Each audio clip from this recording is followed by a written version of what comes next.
Ander presenta el seminario Ander con A, donde asistentes del Trole y Matucana 19 se juntan con protagonistas de la escena y docentes de las artes, en la búsqueda de la discusión cruzada, diálogo y reflexión. Muy buenos días y muy bienvenidos y bienvenidas. Mi nombre es Fernando Pérez y soy actualmente el director del Museo Nacional de Bellas Artes, y precisamente a nombre del museo me complace muchísimo saludarlos y dar inicio a este seminario que a su manera extiende y activa la exposición Ander que hemos inaugurado recientemente en Salamata.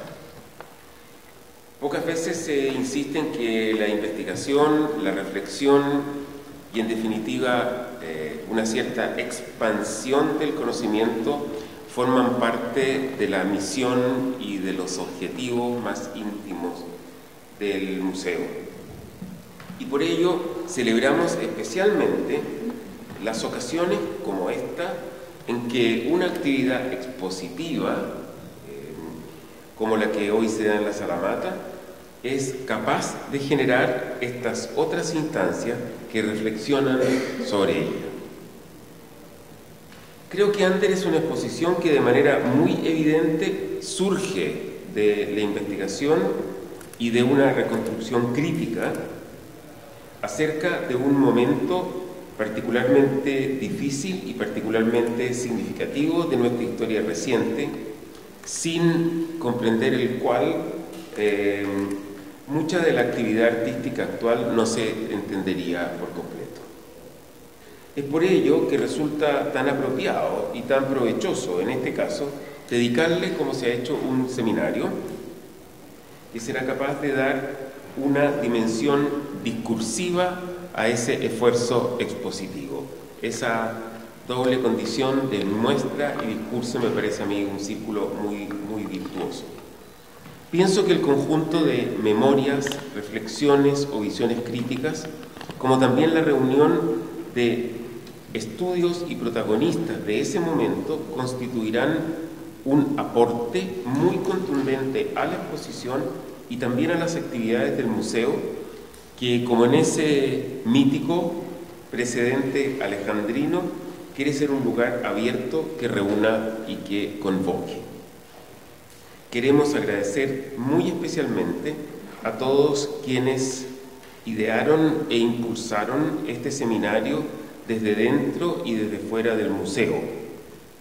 Desde luego a los organizadores e impulsores de la propia exposición y también la colaboración de otras instituciones, como en este caso la Escuela de Arte de la Universidad Católica. Quiero también, a nombre del museo, expresar nuestro pesar por la partida de Pogo Carneiro, músico, testigo y protagonista del momento que la exposición levanta, y expresar a sus cercanos y a su familia nuestra condolencia. Les reitero, por tanto, la más cordial bienvenida a expositores, expositoras, participantes en el seminario, deseándoles un trabajo fructífero y una estadía amable en estos 2 días en el museo. Muchas gracias por estar aquí. Muchas gracias.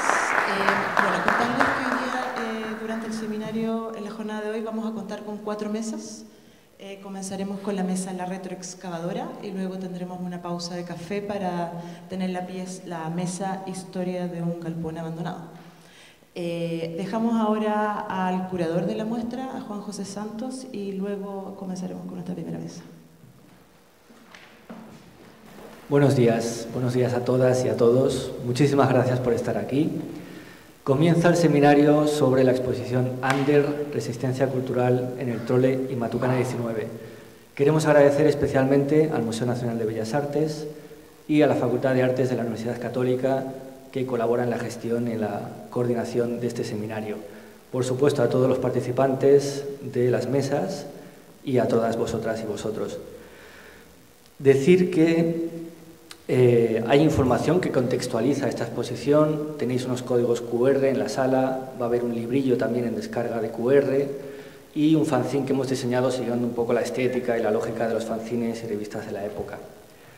La idea de este seminario es dar voz a los protagonistas del Trole y de Matucana 19.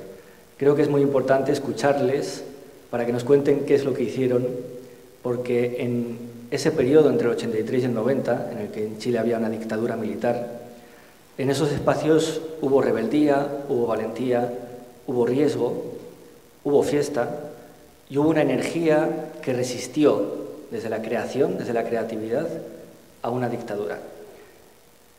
Creo que es muy importante escucharles a ellos por la lección de vida que nos pueden dar y la lección de resistir desde la cultura que nos pueden ofrecer. Así que muchísimas gracias por su participación y espero que durante estos 2 días aprendamos muchas cosas y también lo pasemos bien. Así que muchas gracias y doy la voz ya a Miguel Conejeros.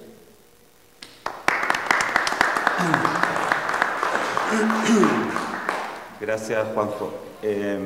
Estoy aquí con María José Levín, activa representante femenina y del famoso llamado underground de aquella época. Tocó en UPA, tocó en María Sonora y muchos proyectos más, como Primer Auxilio, y etcétera, etcétera. Ella nos acompañará y nos comentará un poco su punto de vista por acá. Tenemos a Jaime Martínez, baterista de cesantía, uno de los grandes precursores de la tercera o segunda Bienal Pan que se organizó en Matucana. Ha hecho varios trabajos y estudios acerca de lo que sucedió ahí en esos lugares y bueno, también nos dará su punto de vista. A ver, antes de comenzar quería enviar un saludo muy afectuoso a la familia y a todos los amigos de Pogo, que fue un gran artífice de toda esta movida en aquellos años y que lamentablemente nos dejó ayer y bueno, eso, quería enviar un saludo a él y a sus amigos y familiares. Bueno, la retroexcavadora, un poco el nombre, como lo dice, ha sido el espíritu un poco de este estudio, de este rescate de memoria que hemos tenido que cavar profundo y recopilar información de todos lados para poder armar un poco este puzzle, que fue un puzzle que se fue construyendo de una manera bastante espontánea y sin mucho guión preestablecido, con lo cual igual armar las partes como un Frankenstein un poco, que al final ahora recién en la retrospectiva y con este tipo de muestras podemos empezar un poco a armar este cuerpo que está bastante disperso. Entonces, se agradece la iniciativa. Yo antes de entrar en Matucana y el Trole, básicamente, yo sentí que para ir armando estas cosas hay que, siempre lo hablamos en reuniones previas, esto como que había que puntualizar hitos o momentos que nosotros creíamos que habían sido los que habían ido dando la vuelta al reloj o dándole cuerda a esto para ir moviendo.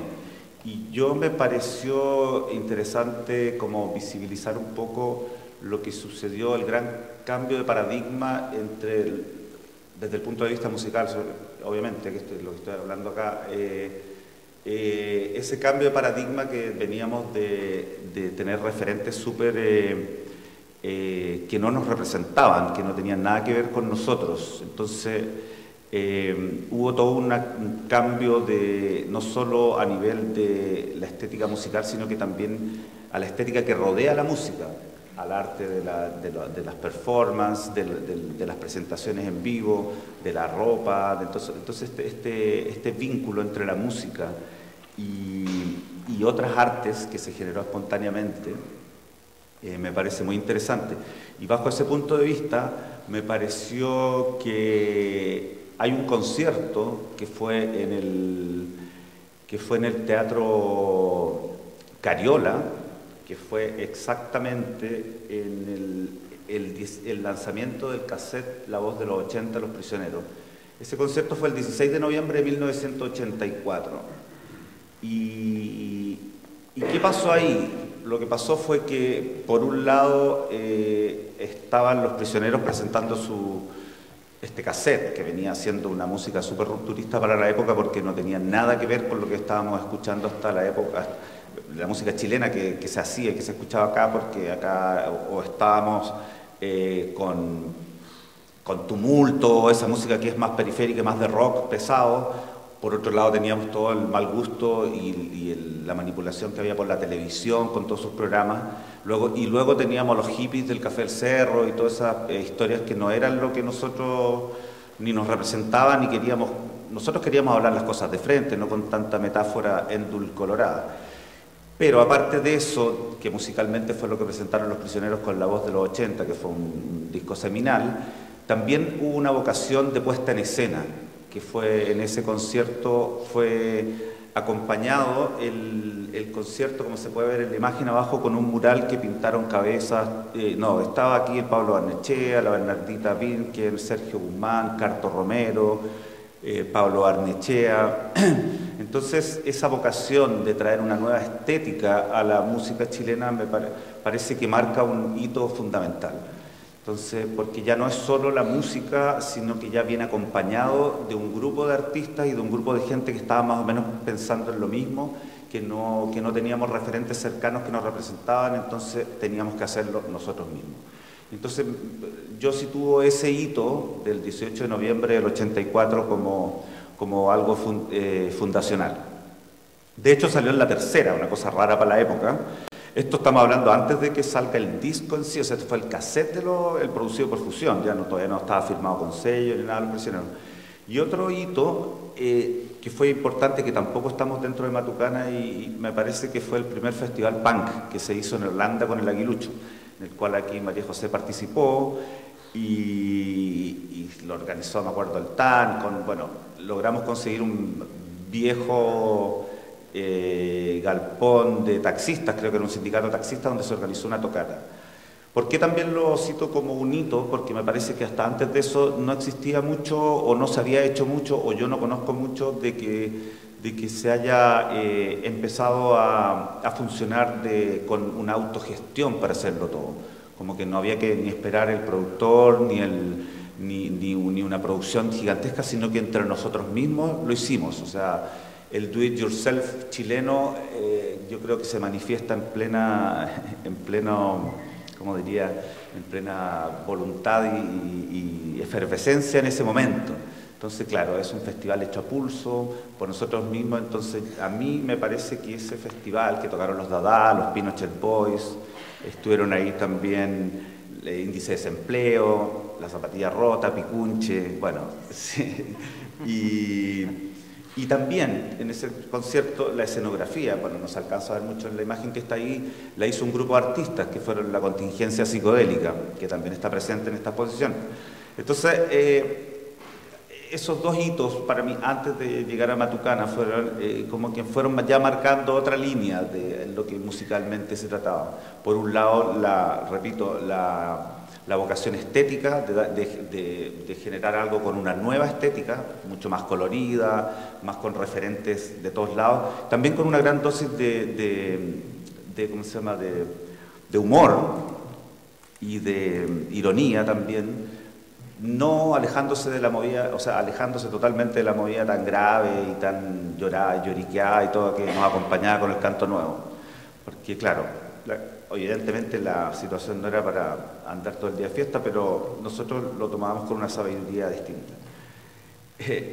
Pongo esta imagen porque me parece que mucho de lo que sucedió en toda esa época, su real gestación fue en las casas. Habían distintas casas en Santiago, como la casa de Branco Encalada, como de los Barnechea, como la casa de Molina, como la casa de no sé, Santo Domingo, Herrera, de los Pinochet. Entonces, en esos lugares, porque no teníamos, como teníamos Riquelme también, Loreto, entonces, claro, como no había lugares públicos donde podíamos juntarnos, todo sucedía dentro de las casas, y ahí era donde se gestaban las ideas de los ensayos, se preparaban obras de teatro, qué sé yo. Entonces, en una de estas casas finalmente era Matucana. Matucana estaba viendo el Jordi, era la casa del papá del Jordi, y la familia de él, y bueno, y ahí empezamos a juntarnos y se empezaron a todo lo que viene después. Bueno, ya he hablado demasiado, ahora quiero que hablen otros, y no sé, José, cuéntanos un poco desde tu visión como mujer también, porque igual no había mucha gente, no había mucho poder femenino en las bandas, o sea, tú, la Javiera, podríamos contarlos con los dedos de una mano. O sea, me refiero a esta nueva música que se estaba gestando, porque el canto nuevo y todo eso sí que tenemos mucho, bueno, desde Violeta Parra y evidentemente hay grandísimas mujeres en la música chilena, pero cuéntanos un poco cómo fue cuál es tu visión de esa época ahora con el prisma del tiempo.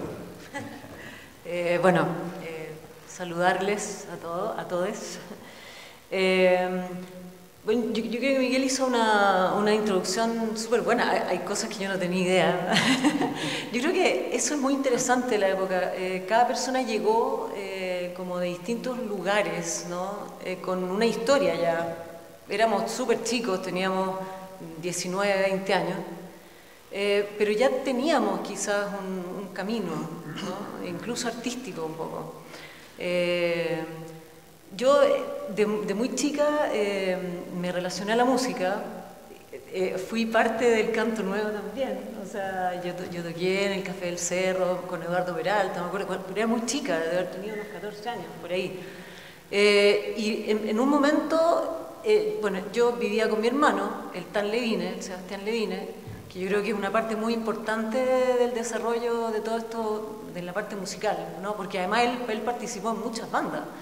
Entonces nosotros vivíamos juntos en la casa de mi madre, que también yo quiero mencionarla, porque mi madre, Patricia Rodríguez, tuvo harto que ver también en este movimiento. Ella como que apoyó mucho en las casas también, tertulias, reuniones, cosas que se daban así improvisadas, ¿no? Entonces con mi hermano empezamos, bueno, mi hermano escuchaba de muy chico música muy de vanguardia. Yo recuerdo, por ejemplo, Laurie Anderson, que el otro día estuve viendo la película de ella y quedé alucinada con el poder que tenía esa mujer, ¿no? El poder que tenía esa mujer. Y al escucharla a ella, yo dije, o sea, yo quiero hacer algo distinto. O sea, no me voy a quedar aquí en el canto nuevo, esto no. Me empezó a encantar la parte un poco electrónica también, y la parte experimental. Entonces, también un poco de la mano de mi hermano, y tengo que mencionar lo de la Javiera, que nos hicimos muy amigas en ese momento, y el Ángel Parra. Empezamos a hacer cosas bien chicos, así. Me acuerdo que esto nació incluso en Isla Negra, de repente en unas tocatas así por ahí que hacían unos festivales. Ellos tenían una banda, el Ángel y la Javiera, que se llamaba el grupo Silueta, todavía me acuerdo. Y a mí, yo me metí en ese grupo a tocar guitarra. Fue muy chistoso con el Ángel porque él tocaba muy bien y yo tocaba muy mal. Pero hacíamos improvisaciones y cosas así. Yo reemplacé a la Javiera también en algún minuto. Y en un momento, no sé cómo, bueno, tengo que decir algo importante. Yo, antes de salir del colegio, leí Así habló Zaratustra de Nietzsche y ahí me cambió la vida. O sea, ese libro para mí fue un antes y un después, ¿no? Entonces, como que si yo antes estaba, por ejemplo, haciendo canto nuevo y todo, después de ese libro, yo dije, o sea, no, rompí con todo. Así dije, no, hay que partir de cero, lo que decía un poco Miguel, hay que partir de cero, esto está todo mal, esto está todo mal hecho, hay que hacer todo de nuevo. Y ahí, como que nos íbamos juntando con grupos pequeños, amigos, qué sé yo, y iban surgiendo ideas, pero de cero, básicamente, porque sentíamos que lo que había antes nos daba pena un poco, en tristeza, era un discurso un poco triste, ¿no? Y no queríamos estar tristes, teníamos 19 años, 20, teníamos toda la energía, toda la pila, y no queríamos más tristeza, veíamos mucha tristeza en nuestras familias, ¿no? En familias rotas por la dictadura, quebrada. Entonces, había que hacer algo. Y ahí yo recuerdo algo clave para mí, por lo menos, es que la Javiera me presentó a Vicente Ruiz, que estaba buscando bailarines en esa época, y yo hacía danza en ese momento. Entonces, ahí yo me metí como en la compañía de Vicente, y ahí entramos al trolley directo, con Hipólito, que fue como una de las primeras obras. Y Vicente tenía una visión súper especial, porque Vicente hacía teatro, pero hacía performance, y siempre tenía un grupo musical, una banda en vivo. Era como muy Cirque du Soleil en esa, o sea, por una forma de decir, ¿no? Porque había una banda en vivo. Y esa banda en vivo, bueno, siempre, en un principio cambiaban las personas, pero estaba la Javiera, estaba mi hermano, el Tan, a veces estuvo el Carlos Cabeza. ¿Tú tuviste alguna vez? Los Pinochet, pues la primera vez que tocamos en vivo fue en Medea. Claro. Para que ensayamos en el ¿Pero trole. fue antes de Hipólito o fue No, fue después. Fue después de Hipólito. Yo recuerdo el Hipólito, el Enzo aquí está, uno puede recordar el orden de los factores. Recuerdo el Hipólito. El Hipólito, ¿no? Claro, el Hipólito como el gran inicio un poco y siempre había una banda y ahí también en esa banda que en un momento también me parece que, no sé si estuvieron parte de los tres también, o sea, como que siempre se mezclaba, Vicente mezclaba a los músicos y eso era muy interesante, ¿no? Porque ahí se daba este diálogo de lo nuevo, de lo que no estaba hecho.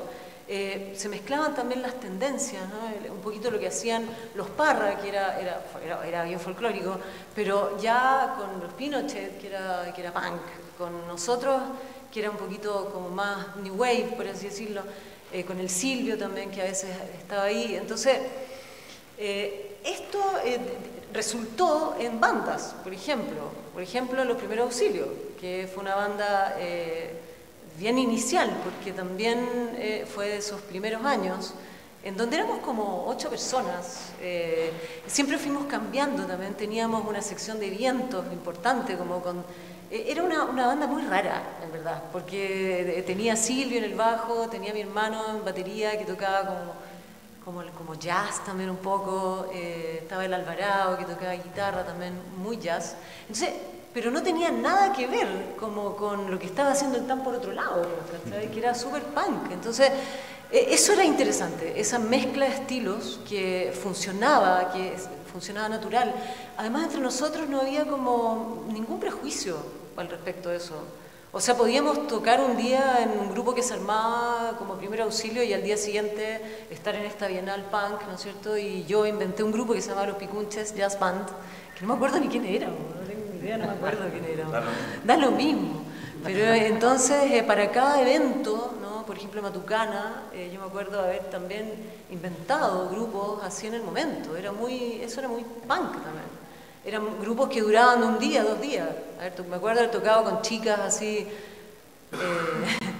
¿Cómo se llama esta? Corruption Girls. Esta la niña que tocaba batería también, que era gringa. Dada, Dede, no sé, tiene un nombre así. No importa, pero por ejemplo, llegó ella, ¿no?, de Estados Unidos y ya al día siguiente ya teníamos una banda femenina que tocábamos en Matucana, así, qué sé yo, una vez nomás. Entonces eso era muy interesante. Yo, todo lo que sé de música, bueno, igual yo fui al conservatorio, así, desgraciadamente digo yo, porque fueron como los peores años, esos 3 años que estuve ahí. Porque les voy a contar esa anécdota, o sea, estábamos con el Pablo Ugarte, porque éramos compañeros de curso, además, en canto lírico. Me acuerdo que el Pablo Ugarte me convenció a mí de estudiar eso, canto lírico. Yo dije, ¿cómo vamos a estudiar canto lírico? Si estamos haciendo pop, punk, no sé, como nada que ver. No, sí, la técnica vocal y todo eso.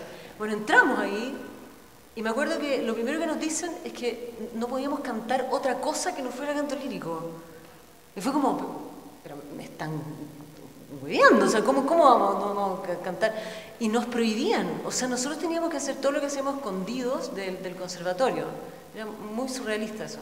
Entonces, claro, yo a los 2, 3 años ya no, me echaron, no sé, no me acuerdo. Pero, claro, entonces, bueno, así se fue dando. Yo tengo como una suerte de collage de imágenes. ¿Te acuerdas de esos collages con que se hacían como los afiches? Sí, esos son los recuerdos que yo tengo de estos lugares, ¿no? De imágenes, flash, la fiesta, el estar, por ejemplo, me acuerdo de Bernarda Alba, a esa hora de Vicente, donde estábamos de toque a toque, o sea, lo hacíamos durante el toque que era la obra. Impactante eso, ¿no? O sea, la gente entraba ahí y se quedaba, y no salía hasta que se hubiera acabado el toque de queda. Entonces, ese tipo de cosas podría hablarles todo el día, digamos, así que me van a tener que parar. Sí. No, además, sí, el tema daba mucho. A propósito de anécdotas, que es súper interesante porque también así uno da cuenta de un poco al interior de la cocina, de cómo se hacían las cosas. Jaime nos podría contar un poco, porque estuvo un poco vinculado, tocó como baterista de cesantía en la tercera Bienal Punk que se hizo, tocaron, no sé si eran 15 bandas, un esfuerzo de producción así titánico para la época. Así todos tocaron, cosa que es no menor para eso, para cómo se hacía todo. Y nada, Jaime, cuéntanos un poco desde adentro cómo era la gestación, y a modo de ejemplo, de un típico, de un festival punk en Matucana en aquellos años, con todo lo que conlleva eso. Bueno, antes que todo, quiero agradecer a la gente que vino al seminario. La historia nos convoca hoy en día, y hoy día es tan diferente, lo veo en mis hijos, que también siguen haciendo música. Hay un montón de herederos que finalmente el underground tiró a la calle para que hicieran música, pero es lo que trato de explicarle un poco a mis hijos, que parte de la precariedad que había en ese entonces, tratar de conseguir una guitarra, instrumentos de buena calidad, hoy en día es mucho más fácil. Y en esa búsqueda de tratar de hacer cosas, el contenido siempre era más importante que tener un buen instrumento, o sea, ni hablar de un instrumento bien calibrado. Esos son gustos que nos podemos dar ahora nosotros que estamos cursando quizás los 50 años. Mi experiencia, bueno, partí a los 15 años tocando en una banda llamada Cesantía, que iniciamos junto con Orlando Salinas, que era hijo del compositor de Los Ángeles Negros, y en realidad, bueno, nos hicimos amigos precisamente porque siempre rondaban instrumentos musicales en la casa de Orlando. Y partimos como toda banda tratando de emular a las extranjeras, y ya teníamos algunos referentes que ya estaban haciendo música. El Manuel Plaza funcionaba con los músicos más metaleros, pero existía esta vertiente más underground que tenía relación con el teatro, y era mucho más rica en contenido porque tenía una relación más estrecha con el arte. Así que bueno, nos iniciamos cerca del verano del 85, y partimos ya el año 86, y una banda llamada Squad nos invita al primer concierto, que por suerte tocamos, fue cuando conocimos a Los Fiscales, y bueno, donde en ese entonces tocaba poco de guitarra en Los Fiscales, que bueno, ha sido bien lamentable su partida, y bueno, un abrazo a su familia.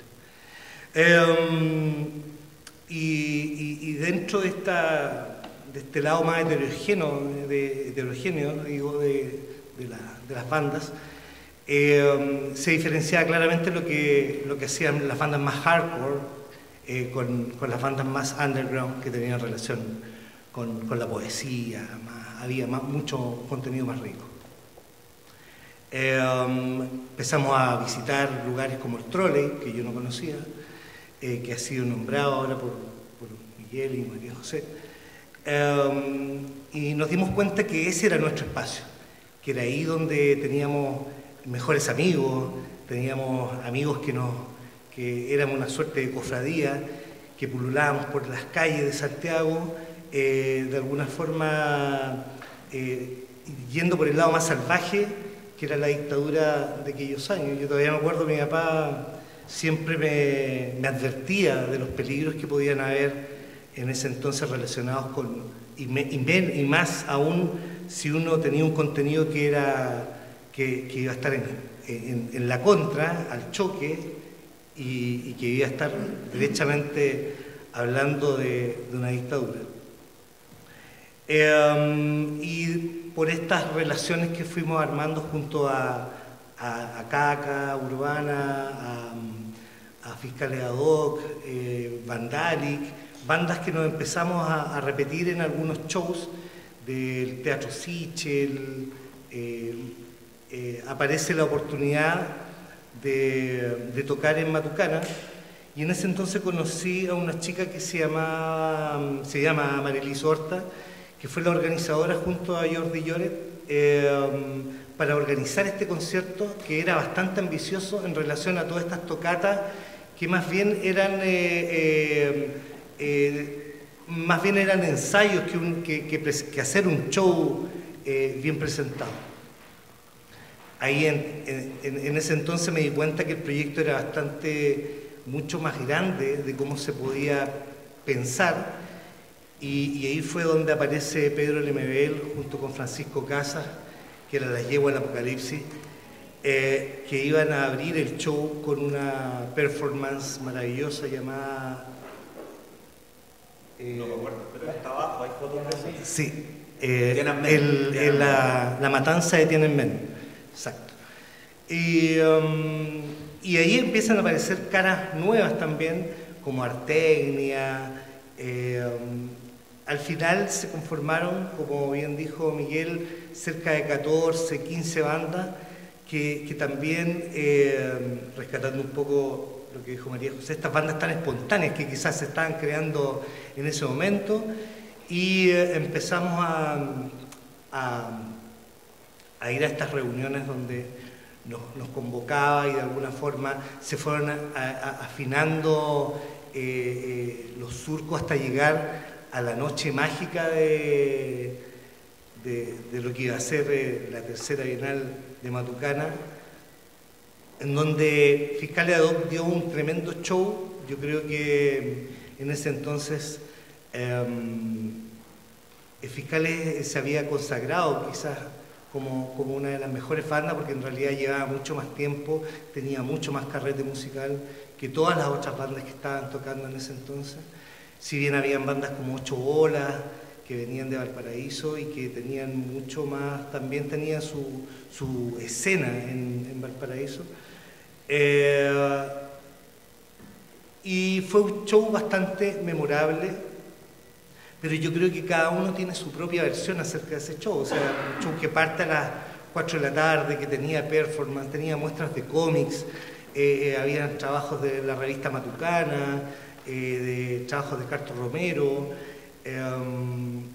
y como broche de oro iba a ser este desfile de bandas, algunas más conocidas que otras, y otras que recién se iniciaban, y fue una noche perfecta, yo diría, a pesar de que al final trataron de ingresar algunos elementos del Estado para poder sabotearla, pero Jordi fue bien cauto y se cerró el portón con candado. O sea, espero, por suerte no ocurrió un incendio, porque ahí no, esto sería otra historia. Pero fue una noche memorable, como dije, pero como cada uno tenía su propia historia, si bien algunos contaron que habían cerca de 1000 personas, otros hablan de 2000 personas, y el mito se ha ido alimentando con los años de que esto prácticamente fue un concierto al estilo de Lollapalooza, pero en realidad a veces uno mira las fotos y aterriza y se ve que era que todo esto es lo que llevamos en nuestro inconsciente colectivo de los que estuvimos en esos escenarios. Me siento una persona afortunada en haber participado, en haber sido parte de la resistencia cultural. Creo que no se va a volver a repetir.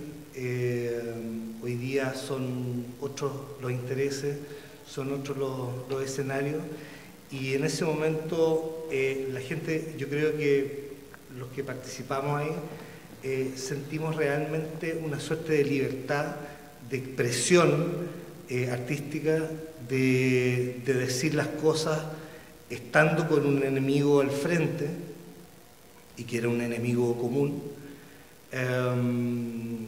Y nada, yo creo que hemos sido parte y hemos escrito la historia de esta forma.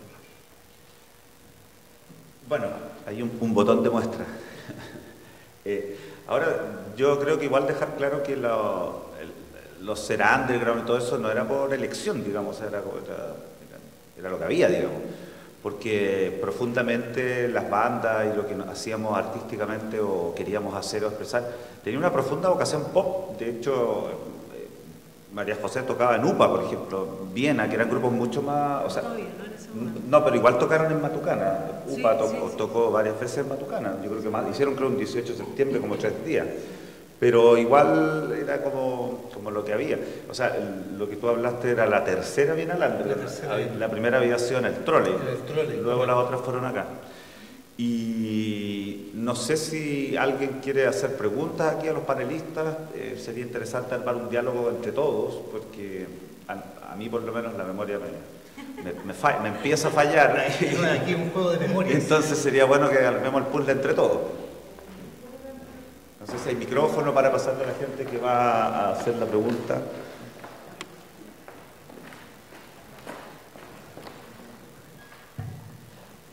Hola.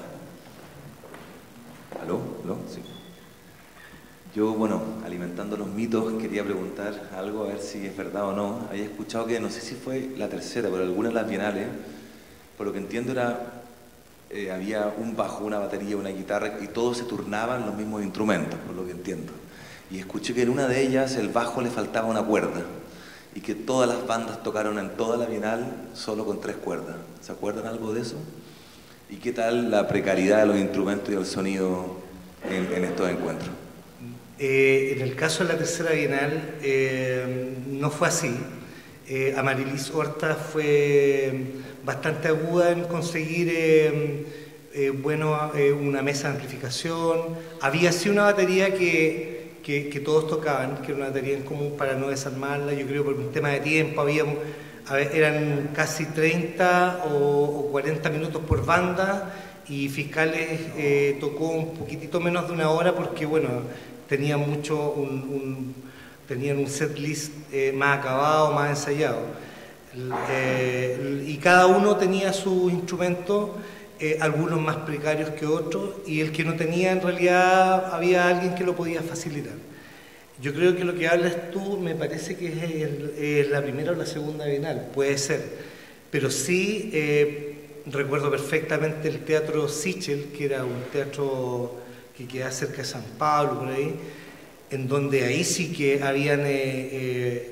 ahí fue bastante precario, porque no era una batería, era una caja, un hi-hats y un platillo, y un amplificador que era de este porte para un espacio más o menos como de este tamaño, y además entre todos los que hablaban y los que tocaban, y era un caos, y muchas veces el vocalista se enchufaba al bajo, entonces habían sí tocatas que rayaban en que obviamente se rescataba el contenido, no de la parte técnica. Pero la tercera bienal considero que fue un espectáculo digno, como te digo, o sea, yo creo que le toma el peso ahora. Estuvo Pedro Lemerel junto a Francisco Casa, donde se mandaron tremenda performance con unas vísceras de carne en el cuerpo envueltas en plástico, y que fue un shock inmediato entre toda la audiencia que estaba en ese entonces. Bueno, desde luego, todas las tocatas eran dignas, Sí. Pero desde luego lo importante o lo interesante o lo que nos movía no era ni el backline, ni los instrumentos, ni nada de eso. O sea, curiosamente éramos bandas, pero que lo que menos nos importaba eran los instrumentos, por decir algo. Entonces, claro, y saber tocar o no tampoco era lo trascendental, lo importante era expresar, gritar, comunicar lo que estábamos sintiendo. No había esa vocación ni de virtuosismo, ni de exhibición de tengo el mejor bajo o la mejor batería. Y claro, por lo general los conciertos tenían que se armaba una batería para que pasen todos. Eso sí que siempre fue así. Lo de las 3 cuerdas no me acuerdo, pero no me sorprendería y me parece que soy un fiel creyente de que cuando el mito es mejor que la realidad, mejor dejar el mito. No sé qué nos cuenta. Sí, no, o sea, lo mismo le decía a Miguel, o sea, yo me recuerdo haber tocado muchos instrumentos, bajo varias veces, y yo no tengo idea de tocar bajo, o sea, el tema era la actitud un poco, ¿no? Sentíamos que queríamos tocar bajo, tocábamos bajo, sentíamos que queríamos hacer una banda, lo hacíamos la banda, o sea, no había ningún impedimento. Y el tema de los instrumentos, había mucha generosidad de parte, como que no había ningún apego con respecto a nada, o sea, ni con respecto a las casas, ni a las camas, ni a las pololas, ni a los pololos, ni nada, o sea, era como todo colectivo, eso encuentro que era muy entretenido. Éramos un grupo, una tribu, yo creo que le cae muy bien esa palabra, en donde si alguien necesitaba un instrumento, pues ahí estaba. Y bueno, y nos turnábamos los instrumentos, o sea, era como natural, ¿no? Sí, había mucha comunión ahí. Sí. Perdón, Matías.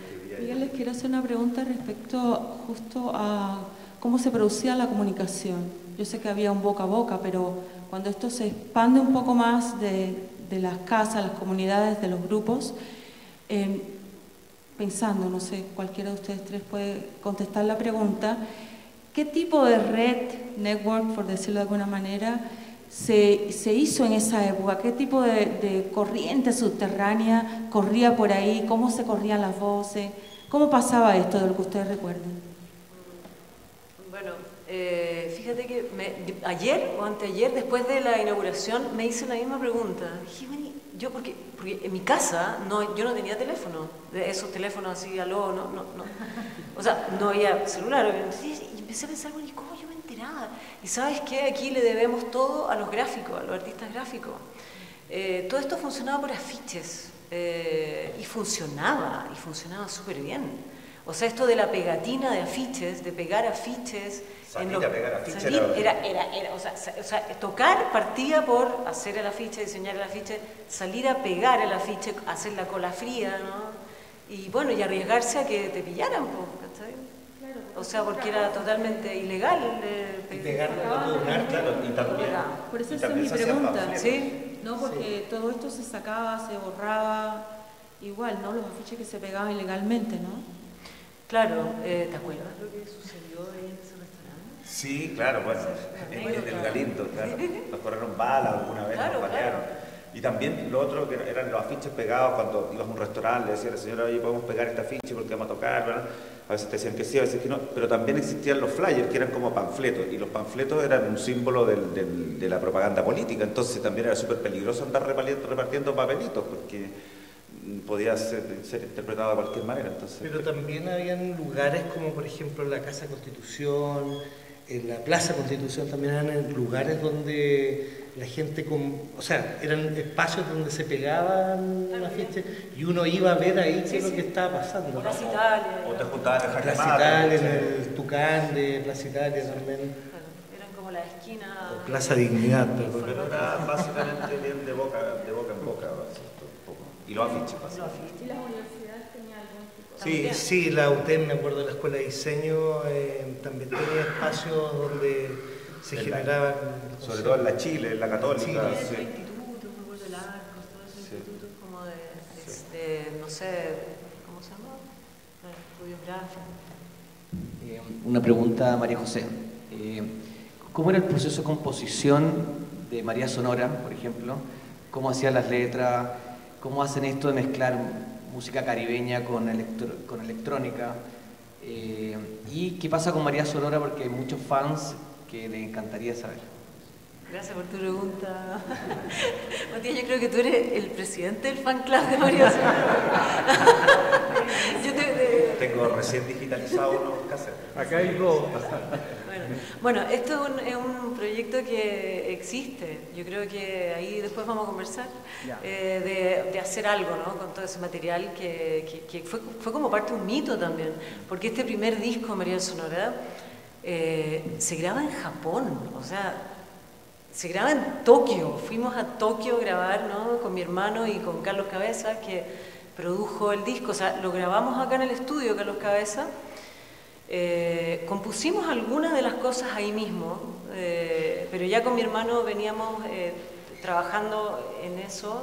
Trabajamos los dos solos. Yo llegaba con una idea, con mi teclado, que era como un Casio-Ton, porque no era un Casio, era un Casio-Ton, era como así. Y yo llegaba con una idea, con una línea melódica, ¿no? Él que era como el mago de los samplers, porque además no eran samplers como hoy día, era como todo análogo, manual, no sé cómo lo hacía, recortaba un sonido, después lo metía a otro lado, era como casi como coser, ¿no? Entonces, él se inspiraba con esa línea melódica, yo hacía una línea melódica vocal, hacía una especie de letra, ¿no? Y de ahí, no sé, iban saliendo las cosas de manera súper espontánea también. Pero todo terminó ahí en el estudio de Cabeza, no me acuerdo cómo se llama el estudio. Constantinopla, claro, en donde hicimos este disco en un par de meses y luego fuimos a mezclarlo a Tokio. O sea, fue alucinante. Me acuerdo que Carlos Cabeza nunca había visto una mesa digitalizada. Fue como que entró al estudio y yo creo que le dio un shock, porque, o sea, entró y esto de que las perillas se movieran solas, ¿no? Fue como así, ¿dónde estoy? ¿No? Está como en, no sé, en otro planeta. Y bueno, hay una serie de anécdotas muy divertidas de ese viaje. Y claro, y luego de eso pasa una cosa muy rara, porque este disco queda muy bien mezclado, sonando muy bien. Entonces, y costó súper caro hacerlo para el sello japonés. Entonces, cuando volvimos acá y tratamos de lanzarlo acá, no había presupuesto, nadie tenía presupuesto para comprar ese máster o qué sé yo. Y no se nos ocurría, o sea, se nos ocurrió hacer un cassette, que hasta el día de hoy es lo único que existe, por nuestra cuenta, financiado por un familiar. Pero ahí quedó, ¿no? Porque no pudimos como hacer el lanzamiento y todo eso. O sea, eso está como en deuda. Y después María Sonora tuvo varias otras etapas. Tuvo una etapa más rockera, ¿no? Como más totalmente grunge ya después, más rapera también. O sea, tuvo como... Pero esa primera etapa fue, claro, fue bien porque mezclamos cosas electrónicas con... éramos los dos con el TAN nomás, y invitábamos a un guitarrista que siempre era diferente, y ahí tenía unas líneas así más rockeras, pero era electrónica en esa época ya. Sí. Creo que por ahí había otra pregunta. Hola, ¿cómo están? Quería preguntar, a propósito de lo que estaba contando delante la José del disco grabado en Japón, ¿qué nivel y qué cantidad de registro de audio hay de los festivales, de las bienales, si hay algo del Festival Punk, si hay algo de la Bienal Underground?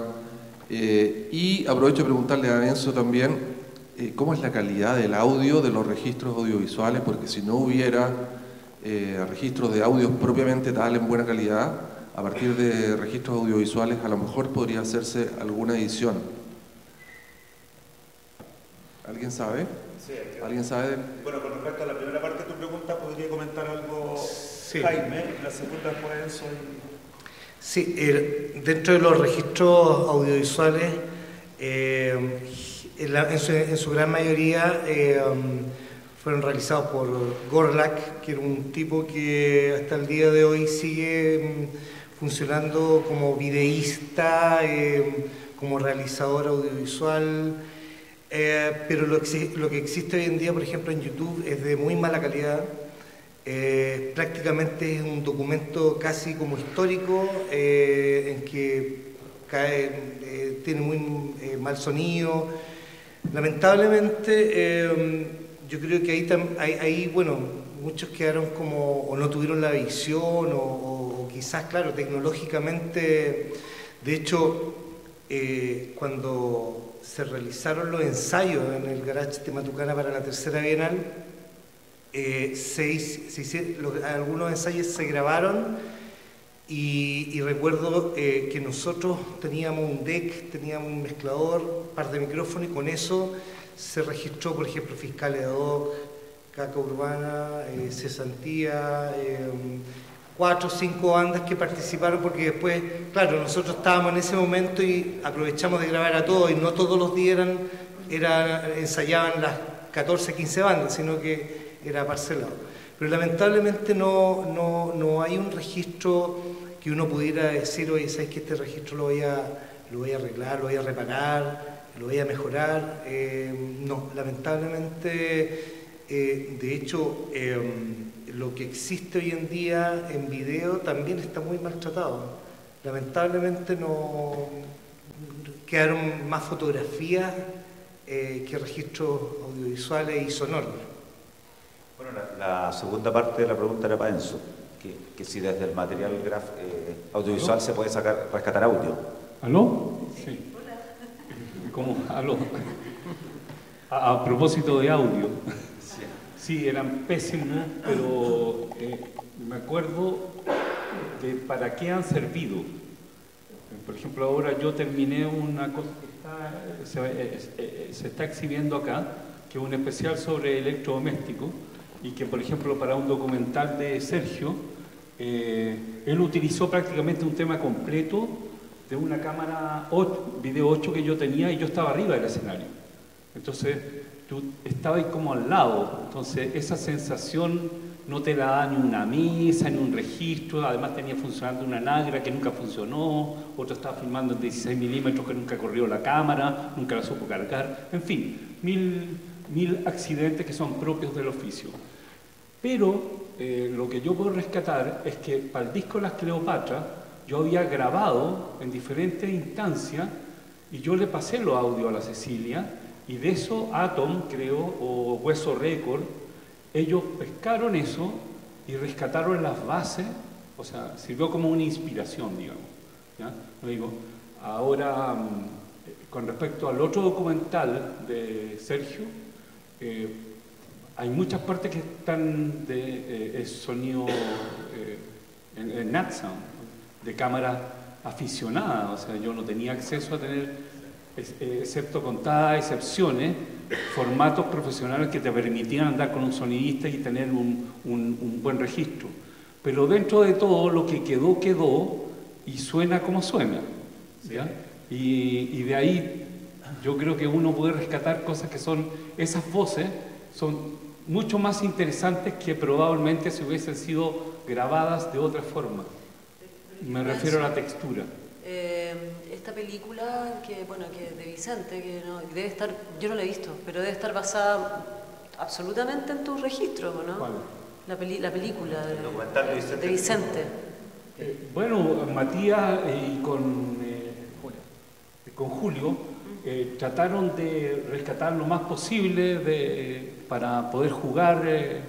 Bueno, es súper importante el audio. Sí. En ese momento era súper importante más registrar, ¿ya? Las fotos dan cuenta de eso. Acá está nuestro colega Gonzalo, ¿ya? Pero la foto es algo que es una foto, ¿me entiendes? Lo otro es algo que está corriendo, y lo más lindo de eso es que te das cuenta, además, de cómo hablan las personas, cómo se referían a las personas, cómo visten. Entonces, todo un documento antropológico que a mí me parece interesante. O sea, la antropología del sonido puede ser una parte, la antropología de la imagen puede ser otra parte, sí, pero en conjunto crean esta dinámica que nos convoca hoy. Es curioso que por lo general no se hace esta construcción del sonido, a partir del sonido, cuando es súper importante, pero está ahí el material. Ahora, en Torre de Control, que son las actividades que se harán en Matucana 100, con respecto a esto, va a estar ahí a disposición un registro súper bueno que hizo Jaime sobre, es un podcast que están todas las bandas que tocaron, algunos son grabaciones en vivo, demo, otros que tocaron en la tercera Bienal, está bueno.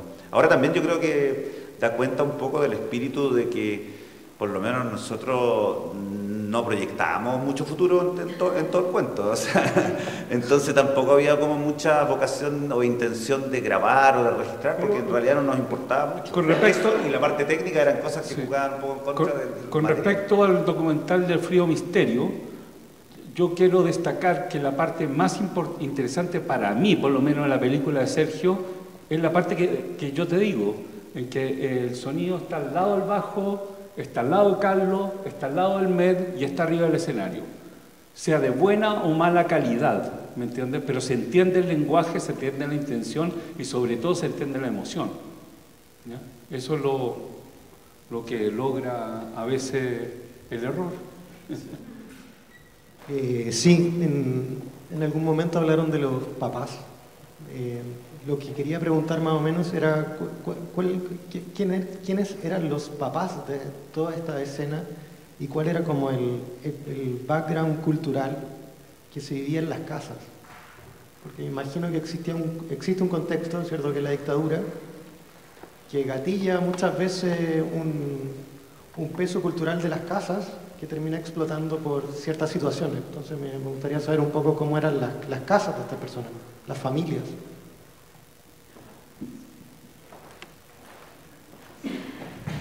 Bueno, yo me refería a mi madre porque en verdad yo creo que ella fue como una especie, no sé si ustedes conocen algo, pero hay un personaje que se llama Madame de Staël, que era como una mujer francesa que reunía como toda una serie de intelectualidad a su alrededor. Bueno, mi mamá era así, ¿no?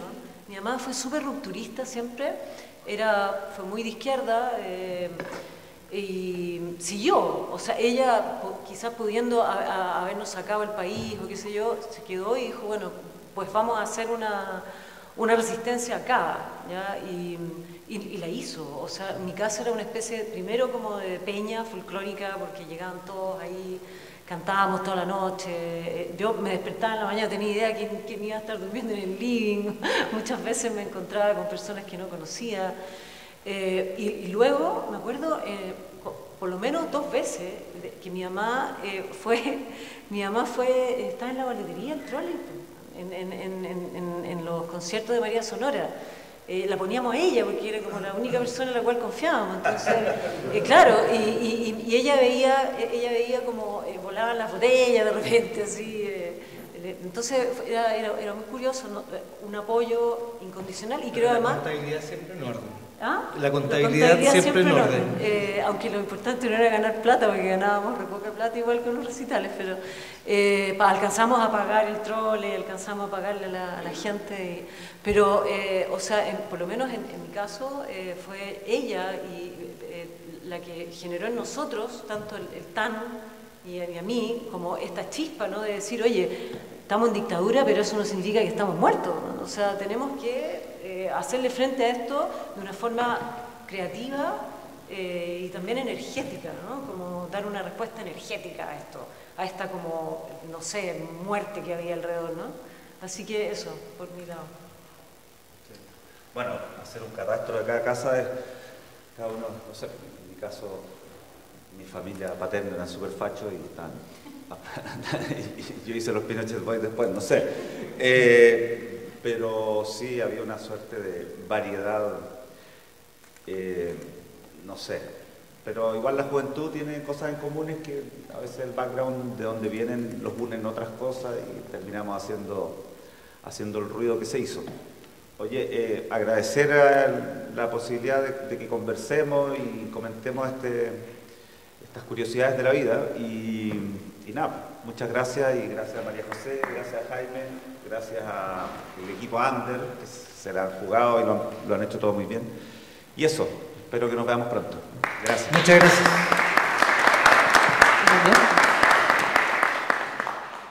El podcast Ander con A está grabado en la instalación Torre de Control, ejercicio de mediación dispuesto en la explanada de Matucana 100. Proyecto Fondo Nacional de Desarrollo Cultural y las Artes, línea de organización de festivales, ferias y exposiciones, convocatoria 2021. Colabora Cámara Chilena de la Construcción.